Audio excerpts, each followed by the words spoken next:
I've actually dropped not only a campaign finance bill, but another bill that would take us to meeting every other year as opposed to every year in the legislature. Really? So why do you think that? You think that'd be beneficial? I mean, Sure, I do, because why is that? number one, limited government. The less government does, the better, generally Yeah. speaking.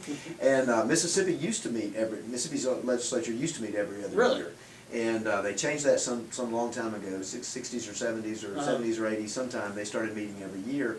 I think if we took an off year and spent that time to develop legislation, to send it through the committee process, and to really vet things, we'd have a better end product. Right. I also think it would be a good thing to look at budgeting for a 2-year window for agencies as opposed to just a 1-year. And like you said, it seems like we're almost in that 2-year window anyway. We had this, ABLE Act last year, it didn't get done, but now it's getting done the second year. It's almost like we're on this 2-year, and then we talk about campaign finance. It's almost like we're on a 2-year thing already. Well, lots of ideas take a lot of years Right. to come through. That's good. We like that part of the process because that's the way good laws make it through and bad laws get weeded out. But I just think that we could certainly do an every other year biennial session because that's what Texas does. Really? And there are other states that do that.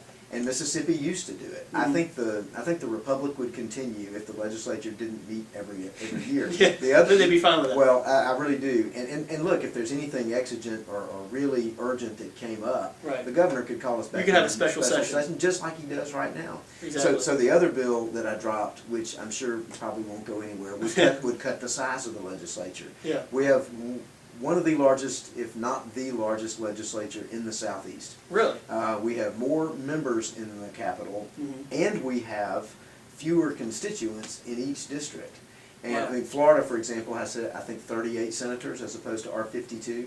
Wow. Their House members represent over 100,000 people each Mhm. in their district. We represent about between 23 and 25,000 people. Wow. I like smaller districts because it's great to have more contact with your constituents and Right. hear from them and all that. But my bill would Is there be a actually- happy medium? Well, there is a happy medium, and you talk about a cut in government, probably nobody would miss, would be making the legislature a little bit smaller. My bill would actually take us from 122 House members to 99.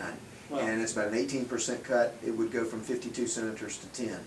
I don't have any illusions. I can imagine that probably won't. Well, maybe A lot of people not, wouldn't be happy about that one. but I'll tell you, we ought to be having the conversation. I think it does. At least it brings up that conversation. About how we can work better Right. and how we can get a better product out. Budget process, bill process, the whole Yeah. thing. And I like that you're actually reaching out to do these kind of things. I think a lot of Well- they want to kind of hold back, don't do anything too. But I like that you're at least nothing else opening up that conversation. So look, let's try these things. I think we ought to have the conversation, and I actually had the thoughts through the summer. I was nominated by the speaker to take part in a program that is sponsored by GOPAC called the Emerging Leaders Program. So I was. And what is GOPAC? Just for Well, GOPAC is a Republican-led education fund. I think Speaker Gingrich started it maybe in the 90s. okay, And so the Emerging Leaders Program in GOPAC is aimed at taking promising newer legislators and teaching us all sorts of things about policy and messaging and even campaigning and all those kind of things, communications.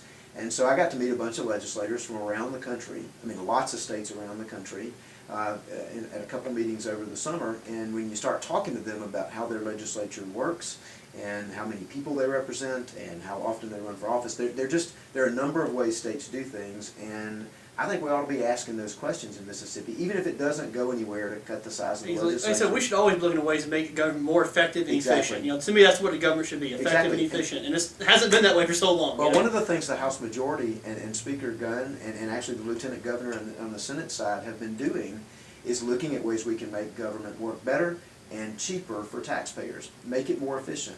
Where can we find cost savings? Where can we squeeze out those dollars that are taxpayer dollars and use them more effectively? Well, we ought to do that across the board, and if there's a way to do that in the legislative branch, well, we ought to do that too.